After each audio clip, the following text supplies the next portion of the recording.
Hello friends, today I am going to reveal some true facts of how do wildfire starts.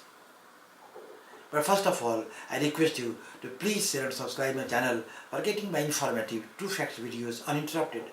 Please note that subscription of my channel is free of cost. Now, how do wildfires start? As the smoke settles from 2018's fires at the close of the year, it serves as a stark reminder of the raging wildfire that have plagued California and the rest of American West. More than 8.5 million acres, about 34,600 square kilometers, burned this year. According to the National Interagency Fire Center, and they burned faster and hotter than experts have ever seen. But how do such wildfires start in the first place? Fires rises out of the three ingredients. First, fuel, second, heat, and third, oxygen. Oxygen is readily available in the air, so that leaves the fuel and heat. The fuel is anything that will burn, including brush, grass, trees, and even houses.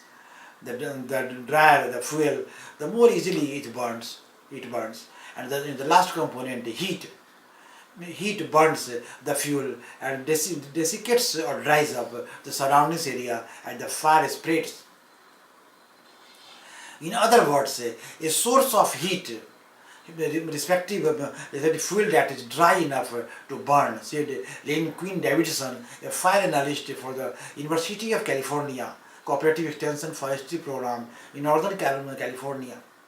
In the right conditions, those three factors are all it takes to set a wildfire in motion. These natural disasters, however, often have unnatural beginnings. In the United States, 84% of the 1.5 million wildfires reported from 1992 to 2012 were human-caused, while 16% were sparked by a lightning strike. According to a 2017 study published in the journal The Proceedings of the National Academy of Science. For instance, a spark caused by the scrape of a tire rim on the asphalt started in the campfire in Redding, California. Last month, the campfire is still under investigation, but malfunctioning power lines are suspected.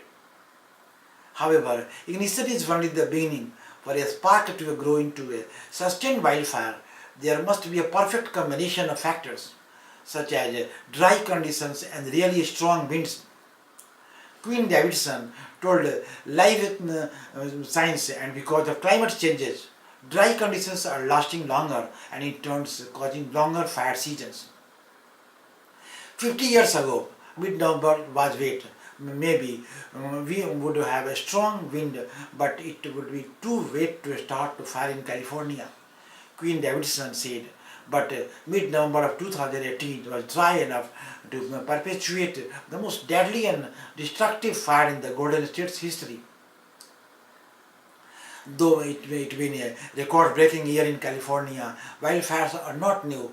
In fact, they are natural and unnecessary part of many ecosystems, including California forest. But the wildfires we see today are different from those natural blazes, burning faster and hotter. Historically, California burned more than it does now, but a lower intensity and slower. Quinn Davidson said, now we are seeing fires that are unusual, like the campfire that at one point burned through 70,000 acres, about 280 square kilometers in a day. We have never seen that before.